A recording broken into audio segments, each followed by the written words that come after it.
Assalamualaikum teman-teman YouTube, jumpa lagi dengan saya Habibi di channel Dunia Hobi. Ya, pada video kali ini saya mau sedikit ngasih tips atau saran ya untuk teman-teman yang mungkin pengen melihara kelinci. Karena kebetulan saya juga ini baru melihara kelinci lagi ya. Nah, mungkin perawatan ini akan ada yang berpendapat, wah nggak usah bagus-bagus lah, melihara kelinci sih melihara aja. Tapi menurut saya itu pendapat yang kurang tepat ya, karena sebelum kita melihara kelinci atau melihara apapun ya, tentu kita harus mempersiapkan kebutuhan-kebutuhannya sebelum kita mulai memelihara. Ibaratnya kita jangan enak-enaknya aja.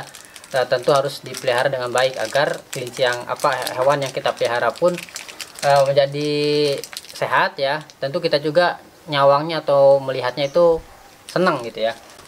Persiapan yang dilakukan sebenarnya bukan hanya untuk peternak besar atau peternak profesional ya, melainkan kita pun penghobi rumahan gitu, mungkin seharusnya selayaknya harus mempersiapkan persiapan dasar ya. Nah, apa aja persiapannya versi saya ya, ini ada beberapa. Yang pertama tentu saja kita persiapkan dulu kandangnya ya, kandang yang cukup layak ya, yang bersih, yang tidak lembab, juga tidak terlalu panas ya. Ukuran kandang sebenarnya bervariasi ya, tergantung kemampuan teman-teman saja, tergantung kebutuhan teman-teman saya, dan tergantung kelinci yang dipelihara. Karena kan kalau kelincinya semakin besar atau semakin kecil, itu ukuran kandangnya akan mempengaruhi ya. Jadi disesuaikan aja dengan kebutuhan masing-masing gitu. Karena saya ini melihara yang kecil ya, atau kelinci mini ND Nederland Dwarf ya, jadi nggak terlalu butuh kandang yang besar ya, cukup kandang 60 kali 40 aja, kandang-kandang bekas lakbet ya. Kalau mungkin teman-teman yang melihara Flemish Giant atau lain sebagainya yang besar, tentu kandangnya pun harus lebih besar agar dia bisa leluasa bergerak ya. Pertama kandang ya, yang kedua itu makanan ya teman-teman. Sebenarnya mungkin ini umum ya, kalau melihara kelinci dikasih makan kangkung ya, sebenarnya itu salah satu pantangan yang harus dilakukan ya, agar kelincinya tetap sehat gitu. Mungkin ada yang melihara kelinci, wah saya juga melihara kelinci dikasih makan kangkung nggak masalah gitu ya. Mungkin iya nggak masalah beberapa tahun, tapi umurnya mungkin tidak akan bertahan sampai kelinci itu tidak bertahan lama lah ya, umurnya tidak panjang gitu. Karena kenapa? Karena pencernaan kelinci itu pendek, jadi akan sangat sensitif terhadap makanan ya, terutama makanannya.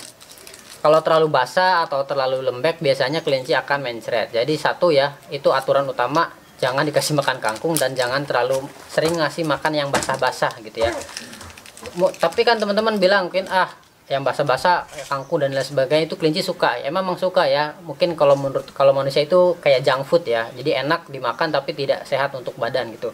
Lalu apa makanan kelinci? Makanan kelinci yang mungkin yang gampang lah buat teman-teman sih, sebenarnya pelet aja ya, pelet kelinci yang udah standar nasional ya, itu udah cukup baik lah untuk digunakan. Lalu bisa juga menggunakan hay atau rumput-rumput kering ya, dan hijauan lainnya. Ada teman-teman silakan lah di searching atau di research beberapa makanan yang aman untuk kelinci atau rumput-rumputan yang aman untuk kelinci. Tuh ya. Yang ketiga itu kita harus persiapkan obat-obatan dasar ya. Kenapa harus persiapkan obat-obatan dasar? Karena kelinci itu ya, satu lagi ya yang tadi saya singgung, pencernaannya itu cukup pendek ya. Jadi dia sensitif terhadap makanan. Ada beberapa penyakit yang memang sering sekali menyerang kelinci ya. Salah satunya itu scabies, yang kedua itu mencret dan perut kembung ya. Itu yang paling sering. Ibaratnya mungkin yang kalau yang udah melihara kelinci pasti ngalamin penyakit tersebut gitu. Nah, jadi apa aja sih obat-obat yang perlu disiapkan? Ini versi saya ya, Yang pertama, kalau saya nyiapin ini Wormectin ya. Jadi ini adalah obat scabies. Ini yang versi suntiknya, injek. Tentu aja menggunakan ini ya, sepuit atau siring untuk nyutikin ke kelincinya kalau biar mana sakit. Ini saya belum pernah pakai, tapi sebelum melihara saya udah beli dulu gitu ya, sudah saya persiapin dulu. Yang kedua itu antibiotik spektrum luas, saya pakainya ini Medoxil. Sebenarnya penyakit kelinci itu kan dibagi ke beberapa bagian ya, ada yang virus, ada yang jamur, ada yang bakteri. Nah, untuk Medoxil ini sangat efektif untuk sebenarnya umum ya, luas. Jadi ini antibiotik spektrum luas. Jadi untuk penyakit-penyakit yang disebabkan oleh bakteri apapun ya, mau kembung, mau mencret, mau lain sebagainya. Ini cukup cukup efektif ya. Karena kenapa? Kalau kita beli satu-satu, misalkan obat kembung, beli obat kembung, obat mencret, beli obat mencret, beli obat ini, itu mungkin terlalu banyak obat-obat yang kita pakai. Jadi kalau saya pribadi ini cukup pakai satu aja ini dulu ya, yang spektrum luas. Lalu yang ketiga, biasanya saya nyediain ini juga kutu tox atau obat untuk kutu ya, bila mana kelincinya itu kutuan gitu. Ya kan, kalau kelinci kan nggak dimandiin ya, beda sama burung atau kucing dan lain sebagainya. Kelinci itu nggak susah untuk dimandi karena dia sensitif ya terhadap suhu dan lain sebagainya. Takutnya kalau dimandiin malah berakibat fatal. Jadi ya sediain ini obat kutu ya, berbentuknya powder atau bedak ya, jadi nanti ditabur di bedak di badannya. Dan yang terakhir ini, mungkin kalau ini saya setiap miara hewan itu wajib ya punya ini M4 ya atau probiotik. Ini fungsinya untuk memperbaiki, bukan memperbaiki ya, seperti Yakult ya, bakteri baik untuk menjaga pencernaan, metabolisme tubuh gitu ya. Jadi cukup dicampur di air minumnya. Ini dosisnya ada di belakang kemasan, dibaca aja.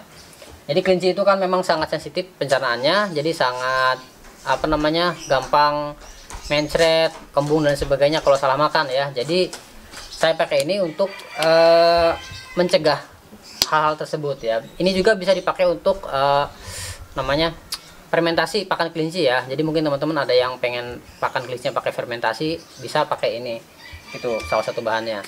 Nah, itu mungkin dasar-dasarnya itu aja sih teman-teman ya.